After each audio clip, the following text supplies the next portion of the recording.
नमस्ते,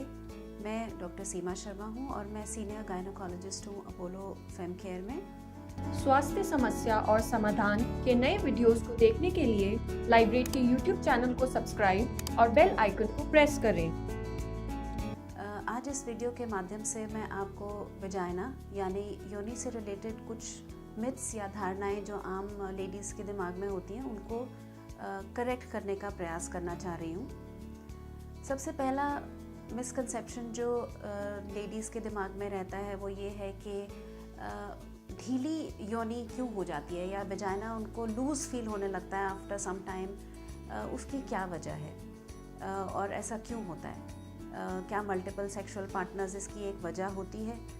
तो इसके लिए मैं आपको ये बताना चाहती हूँ कि जो लेडीज़ की वजाइना होती है ये एक तरह का एक ट्यूब है और ये बहुत इलास्टिक ट्यूब होता है। इसमें एक्सपेंशन की काफ़ी क्षमता होती है और ये कंट्रैक्शन की क्षमता भी रखता है। सोचिए कि डिलीवरी में वजाइना के थ्रू बड़े बच्चे का सिर निकल जाता है, 4 kg का बच्चा नॉर्मली वजाइना से डिलीवर हो जाता है। तो कहने का मतलब है कि योनि में हम बहुत क्षमता है कि बहुत ढीली भी हो सकती है और कॉन्ट्रैक्ट भी हो सकती है। तो इसी तरह जब अंदर से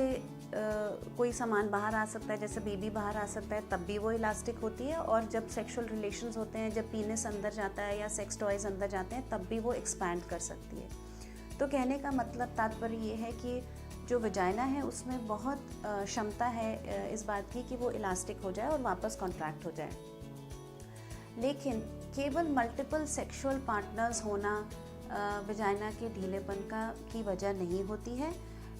अगर हम अपनी वजाइना को स्वस्थ रखते हैं तो सेक्सुअल फ्रीक्वेंसी या फिर मल्टीपल सेक्सुअल पार्टनर्स की वजह से ये वजाइना ढीली नहीं होती है। ये ढीली होती है जब हमारे वजाइना के आसपास की टिश्यूज़ या मसल्स की जो स्ट्रेंथ है वो कम हो जाती है। तो सबसे इम्पॉर्टेंट बात यह है कि अगर आप अपनी वजाइना को टाइट रखना चाहते हैं, उसको स्वस्थ रखना चाहते हैं, तो हमें उसके आसपास के टिश्यूज़ का ध्यान रखना पड़ेगा। और कुछ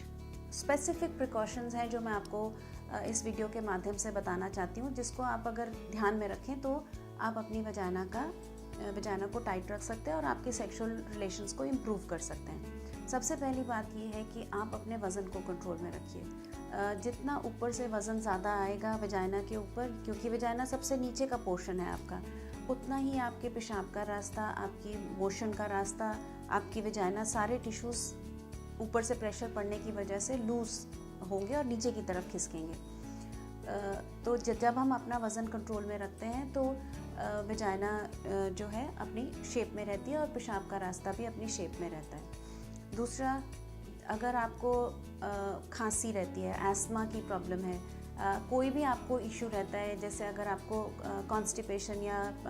स्टूल्स जो हैं बहुत टाइट आते हैं, कब्ज़ी रहती है आपको, तो आप ऊपर से फिर से प्रेशर लगाते हैं या खांसी करते हैं तो भी आपका नीचे को प्रेशर ज़्यादा पड़ता है। ये सब बार बार प्रेशर डालने से नीचे के टिश्यूज़ को वीक करते हैं और हमारी मसल्स लूज़ होने से हमारी वजाइना लूज़ हो जाती है, जिसकी वजह से आपको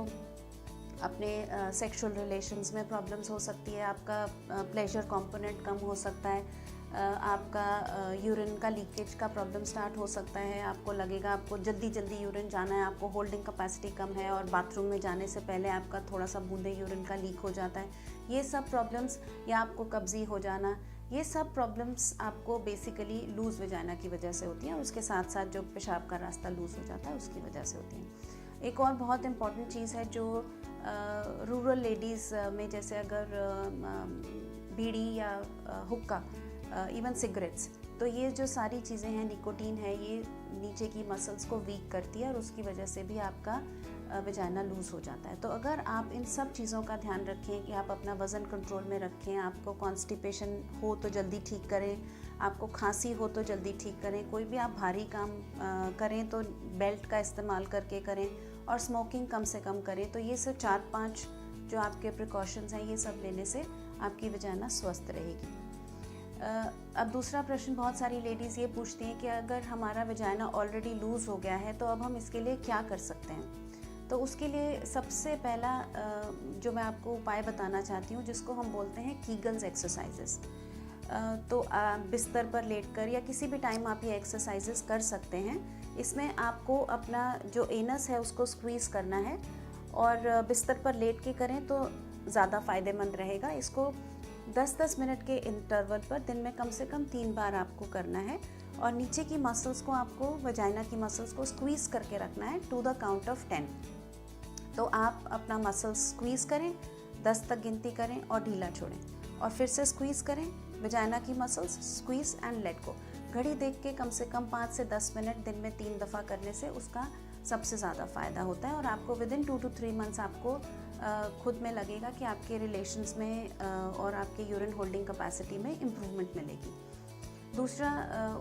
तरीका जो होता है जिसको हम आजकल फिजियोथेरेपी कहते हैं, उसमें आपके पास डायलेटर्स होते हैं, वेजाइनल डायलेटर्स, उसका इस्तेमाल करने से और होल्ड करने से भी हमारे वेजाइना में टाइटनेस की गुंजाइश बढ़ जाती है।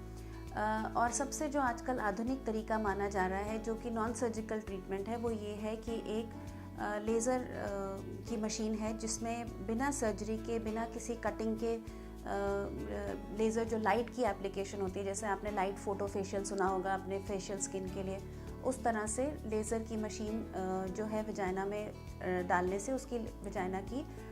जो डायमीटर है वो नैरो हो जाती है और आपके टिश्यूज़ में जनरली इम्प्रूवमेंट होती है। तो अगर आपको कुछ भी वजाइना से रिलेटेड प्रॉब्लम्स हैं या आपको लगता है कि नहीं मुझे डॉक्टरी हेल्प की ज़रूरत है, मैं अपने सेक्सुअल रिलेशंस इंप्रूव करना चाहती हूँ और एक्सरसाइज से ये पॉसिबल नहीं हो पा रहा है, तो आप अपने गायनोकोलॉजिस्ट से ये सारी चीज़ों के बारे में पता लगा सकते हैं और ये कर सकते हैं। तो इसके लिए आपको कोई अब शर्म फेस करने की ज़रूरत नहीं होनी चाहिए क्योंकि it's a common thing and it is part of your body, so you should be aware of your body and you should know how to improve any part of your body. Thank you. अगर आपको ये video अच्छी लगी हो तो like, share और comment करें।